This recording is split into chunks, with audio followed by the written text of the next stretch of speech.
Hi friends, ఈ వీడియోలో మనం యాడ్వర్బ్స్ అంటే ఏమిటి అనే దాన్ని గురించి చర్చించుకుందాం. అలాగే కొన్ని సులభమైనటువంటి ఎగ్జాంపుల్స్ తోటి దీన్ని పూర్తిగా అర్థం చేసుకునేటువంటి ప్రయత్నం చేద్దాం.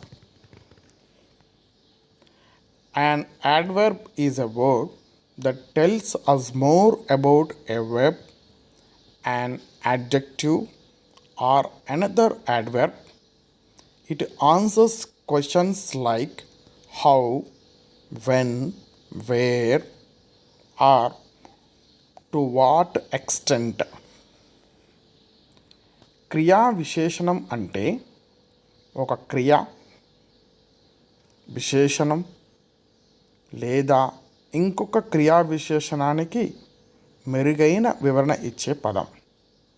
ఇవి వాక్యములో ఎలా, ఎప్పుడు, ఎక్కడ, ఎంతవరకు అన్న ప్రశ్నకు జవాబిస్తాయి. మనకు ఇప్పుడు యాడ్వర్బ్స్ అనేది సులభంగా అర్థం అవ్వాలంటే కొన్ని ఉదాహరణ ద్వారా చెప్పుకోవాలి.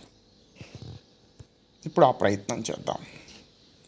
షీ రన్స్ ఫాస్ట్ అంటే ఆమె వేగంగా పరిగెత్తుతుంది. ఇక్కడ ఫాస్ట్ అనేది యాడ్వర్బ్. ఎందుకంటే రన్స్ అనేది ఎలా జరుగుతుందో చెబుతుంది. మనకు తెలుసు రన్స్ అనేది వెర్బ్. ఈ మొత్తం వాక్యములో షీ సబ్జెక్ట్ అయితే, రన్స్ వెర్బ్ అయితే, ఫాస్ట్ అనేది యాడ్వర్బ్. తర్వాత మరొక ఉదాహరణ చూద్దాం. హీ విల్ మీట్ టుమారో అంటే వి విల్ మీట్ టుమారో అంటే రేపు మనం కలుసుకుందాం. ఇక్కడ టుమారో అనేది సమయాన్ని తెలుపుతూ యాడ్వర్బ్గా ఉంది.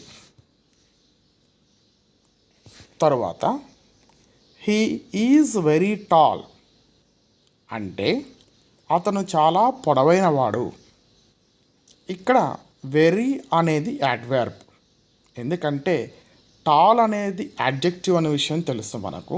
అతని యొక్క గుణాన్ని తెలియజేస్తుంది, అది ఎంతగా ఉందో తెలియజేస్తుంది కనుక వెరీ అనేది యాడ్వర్బ్. తర్వాత మరొక ఉదాహరణ చూద్దాం. షీ స్పీక్స్ క్లియర్లీ ఆమె స్పష్టంగా మాట్లాడుతుంది. ఇక్కడ క్లియర్లీ అంటే యాడ్వర్బ్. ఏదంటే స్పీక్స్ అన్న క్రియ ఎలా జరుగుతుందో వివరిస్తుంది. తర్వాత మరొక ఉదాహరణ చెప్పుకుందాం. They always come to school on time అంటే వారు ఎల్లప్పుడూ సమయానికి పాఠశాలకు వస్తారు. ఇక్కడ ఆల్వేస్ అంటే ఎప్పుడు అని సమయసూచకంగా యాడ్వర్బ్ విధులు నిర్వహిస్తుంది. ఇక్కడ మనం గుర్తుంచుకోవాల్సింది ఏంటంటే యాడ్వర్బ్స్ అనేవి వాక్యంలోని హౌ ఎలా, వెన్ ఎప్పుడు, వేర్ ఎక్కడ, ఎంతవరకు, టు వాట్ ఎక్స్టెంట్ అనేటువంటి ప్రశ్నలకు సమాధానాలు ఇచ్చేటువంటి పదాలే adverbs. Thank you one and all. I shall meet again in the next video with more information.